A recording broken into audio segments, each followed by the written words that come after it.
E hoje nós vamos falar aí sobre os resultados do Banco Pai no quarto trimestre de 2023. A empresa vem entregando aí um crescimento absurdo nos seus resultados, na sua carteira de crédito, né, e também aí na valorização das suas ações. Eu já trouxe outro vídeo aqui no canal falando um pouquinho sobre o Banco Pai. O link vai estar disponível aqui no card para vocês e também na descrição desse vídeo. Mas antes da gente partir para o nosso conteúdo, eu vou pedindo para você curtir, comentar e compartilhar esse vídeo. E se você ainda não é inscrito aqui no canal, inscreva-se para você ficar por dentro aí das melhores notícias sobre ações. Se você também não conhece o nosso site, o link está aqui na descrição, entra lá. Nós temos muitas informações sobre o mercado financeiro, artigos, né, com notícias diárias e também, né, ali a demonstração de vários indicadores dessas empresas, assim como análises fundamentalistas dessas empresas. Inclusive, nós também temos um aplicativo que o link também está na descrição, disponível tanto para Android quanto para iOS. Só lembrando que esse vídeo não se trata de recomendação de compra, venda ou manutenção do ativo aqui apresentado. Já partindo aqui para o resultado do Banco Pine, a gente vai falar um pouquinho sobre os destaques aqui primeiramente. A gente vê que a instituição vem tendo aí, né, um crescimento estrondoso, pagou aí juros sobre capital próprio, né, em 2023, totalizando aí 61,1 milhões de reais, né, distribuídos aos seus acionistas, representando aqui um dividend yield de 14%. É claro que esse dividend yield aqui tem muito a ver também com o preço das ações neste momento. Só que a gente vê aqui, né, que o lucro líquido da empresa foi crescente aí no quarto trimestre de 2023 e também no ano de 2023 contra o ano de 2022. E muito disso devido à sua carteira de crédito expandida e também, né, o varejo colateralizado, que é algo que cresceu muito, né, dentro da carteira de crédito expandida da instituição e que trouxe, né, essa melhora em seus resultados. A gente vê aqui um ROI, né, estrondoso de 25% no quarto trimestre de 2023, né, e um ROI de 19,1% aí no ano de 2023. Um ROI de 19,1% é um excelente ROI para uma instituição financeira. O fundo deles também vem crescendo aqui, né, com 12,7 bilhões de reais e um índice de Basileia aqui, né, dentro das ordens aí de 13,8%. Lembrando que o Banco Central, né, exige aí, no mínimo, uma Basileia de 11% para as instituições brasileiras. Seguindo aqui, vamos falar um pouquinho sobre a carteira de crédito expandida. Né? Isso aqui é muito importante, porque se a gente vê, né, basicamente a instituição ela vem crescendo muito a sua carteira de crédito expandida, um crescimento aí de 48% em relação, né, ao mesmo período aí do ano anterior. Em dezembro de 2022, a instituição tinha uma carteira de 6,5 bilhões de reais e fechou aí 2023 com uma carteira de 9,6 bilhões de reais, né, um crescimento estrondoso. Só que quando a gente olha com mais atenção, né, para essa carteira de crédito deles, a gente consegue ver o quê? Que o que mais cresceu foi o varejo colateralizado.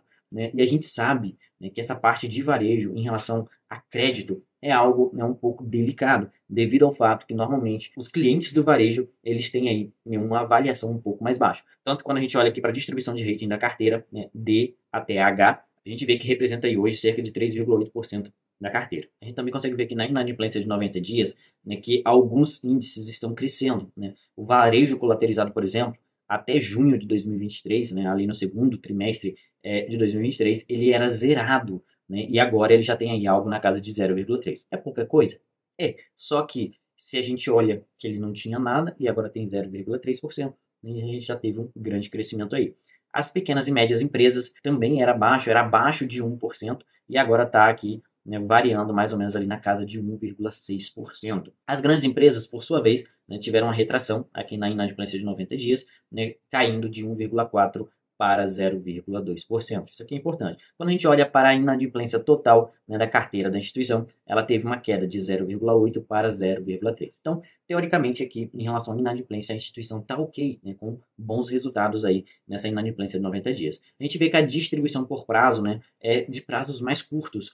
66% de carteira da instituição tem duração de 1 a 3 anos nos seus contratos. Né? E aqui 24% tem duração aí entre 3 e 12 meses. Então são contratos relativamente curtos, até pelo fato que a maior parte da carteira, né, ela está aí vinculada ao INSS e também ao FGTS, que a gente vai dar uma olhadinha mais abaixo na abertura de carteira do varejo colateralizado. Descendo aqui, olhando um pouquinho para a carteira de crédito das empresas, a gente vê aqui, né, que eles têm uma distribuição bem legal nos tipos de produtos que eles oferecem para as empresas: capital de giro, trade finance, fianças, TVMs, né, e produtos de desconto. A gente também olha que a distribuição setorial deles, né, é bem interessante, pelo fato de que o agronegócio aqui, né, e o imobiliário representa aí praticamente quase 50%, né, da carteira deles, totalizando aqui 42% né, da distribuição setorial, e que são dois setores da economia no Brasil que são muito fortes e estão em franco crescimento, né, que é o imobiliário e o agronegócio, principalmente o agronegócio com a participação aqui de 26%. Também temos indústria, químicos, serviços, tem outros aqui, uma distribuição bem legal, o que reduz o risco dessa carteira de crédito. Ponto bem interessante, né, o índice de penetração por produto, a gente vê que boa parte dos clientes deles, né, mais de 70% da carteira, possui mais do que 2 produtos, né, tendo uma média da carteira de cliente deles de 2,6 produtos por cliente. Então, a maior parte dos clientes, né, contratam mais de um serviço com a instituição, e isso de certa forma, é muito bom, né, porque aumenta, né, o período que aquele cliente vai ficar ali, né, junto com a instituição, gerando receita para ela. Olhando aqui para a mesa de clientes, né, isso aqui também é bem legal da gente olhar, que a gente vê aqui que os principais produtos na mesa de clientes deles em relação ao funding, né, e às grandes empresas, a gente tem aqui a parte de juros, moedas e commodities. E 63% da carteira deles é representadas aí, né, por clientes AA e também aqui por clientes A, né, que são clientes aí bons pagadores, vamos dizer assim. Isso aqui é bem interessante, eles estão tendo bastante emissão de CRA, CRI, né, entre outras letras financeiras, totalizando aí 468 milhões, né, nesse período. Olhando aqui para a abertura da carteira do varejo colateralizado, a gente vê que a parte de INSS cresceu muito, né? Saiu lá de cerca de 683 milhões para 2,9 bilhões de reais agora em dezembro de 2023. Então a gente vê que dentro dessa parte de varejo, principalmente, né, está presente aí o INSS. O FGTS também vem crescendo bem, né? Saiu lá de 239 milhões para 793 milhões agora no final de 2023. Então o FGTS e o INSS é a maior parte dessa carteira do varejo colateralizado. De certa forma, isso traz uma segurança, né, porque é desconto diretamente em folha. Então isso reduz muito os riscos, só que a gente tem um ponto importante aqui, né, a lembrar. O nosso governo atual já falou sobre, né, ver mudanças em relação ao saque aniversário do FGTS, que é o que está dando, né, aí uma expansão na carteira de clientes de muitas instituições bancárias, principalmente as pequenas, em relação, né, ao adiantamento do FGTS, né, o que faz com que esse varejo colateralizado acabe crescendo dentro da carteira dessas instituições. Então é um ponto a gente observar, né, que pode ser que dependendo das mudanças que aconteçam em relação ao FGTS, né, isso pode vir, né, a penalizar essas instituições de alguma forma. Em relação ao INSS, né, é bom a gente ficar um pouco atento a isso também, porque a gente não sabe quais são as mudanças que o governo pode trazer. Então a gente vê aqui que o varejo colateralizado traz uma certa segurança, né, mas também traz aqui um certo receio em relação, né, ao que o governo pode mudar e que pode afetar aí as instituições que são muito dependentes, né, desse resultado. Por que muito dependentes? Se a gente olhar, a instituição tem 9,6 bilhões ali mais ou menos de carteira, né, expandida, sendo que basicamente metade disso, 4,7 bilhões de reais, é de varejo colateralizado. Então é algo importante a se ficar de olho quando se fala aí de Banco Paine. E já olhando aqui para o desempenho financeiro da instituição, a gente vê aqui que o lucro líquido da instituição vem crescendo, né, fechou aí o quarto trimestre com 62,2 milhões de reais de lucro, né, e o ano de 2023 fechou aí com um lucro de 180,9 milhões de reais. No quarto trimestre, né, a gente vê aí um ROI bem interessante de 25%. E no ano aí, um ROI de 19%. Isso aqui é bem legal, né? Isso mostra que a instituição está conseguindo, né, remunerar muito bem o capital que está sobre a sua tutela. A gente também vê aqui, né, um resultado operacional crescente no ano contra ano, né, mas a gente vê aqui uma queda do terceiro para o quarto trimestre, saindo lá de 96 milhões para 78,8 milhões. E quando a gente olha para a margem financeira, ela vem crescendo, né, fechou o ano aqui em 499 milhões, com um crescimento de 105% em relação a 2022. Em relação às despesas operacionais, a gente vê aqui um crescimento, né, relativamente pequeno, né, saindo de 184 milhões para 213 milhões, né, e um índice de eficiência um pouco menor, saindo de 87% para 39%, mas isso aqui é até normal devido ao crescimento, né, da carteira expandida da instituição.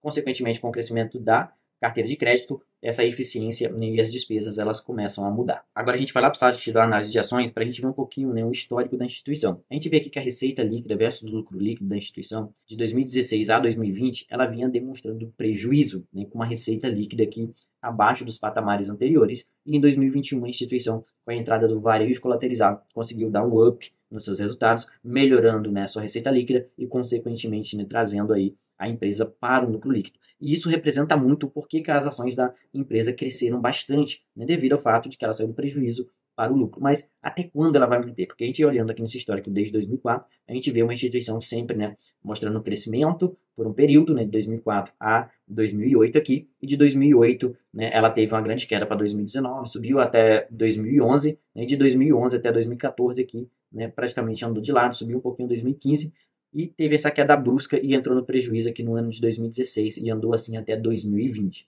Então, é um ponto importante a se olhar quando for estudar o Banco Pine, pensar em botar ele em carteira, né, olhar aqui o porquê desse prejuízo, né, essa volatilidade nas receitas, né, se isso realmente mudou dentro da instituição. Quando a gente olha, né, aqui para a cotação da empresa, a gente vê uma cotação que segue muito bem, né, aquele gráfico das receitas e do lucro, né, a gente vê que a empresa já bateu lá cerca de R$ 8 e hoje está na metade desse valor, na casa de R$ 4. Uma valorização nos últimos 12 meses de 153,37% e uma valorização no último mês de 3,92%, batendo aí atualmente R$ 4,51. Então a gente vê, né, um Banco Pai, uma instituição trazendo bons resultados, crescimento nos seus resultados, crescimento na carteira expandida, melhora na margem financeira, um índice de inadimplência de 90 dias muito baixo, né, a instituição está ok em relação a isso. O problema é até quando, né, que ela vai conseguir manter esse crescimento. E na videoconferência, eles falaram que estão com uma expectativa muito boa para 2024, né, e eles veem um crescimento ainda forte nesse ano. A questão é ir acompanhando, né, trimestre a trimestre e realmente ver, né, se a instituição vai conseguir manter essa expectativa que os seus gestores estão aí querendo. Mas basicamente, né, no nosso vídeo de hoje era trazer os resultados do Banco Pai, apresentar aqui para vocês um pouco da perspectiva para 2024. Lembrando que esse vídeo não se trata de recomendação de compra, venda ou manutenção do ativo, certo? E também vou pedindo para você curtir, comentar e compartilhar esse vídeo. Se você ainda não é inscrito no canal, inscreva-se. E a gente vai ficando por aqui. Eu vejo vocês no próximo vídeo. Tchau, tchau.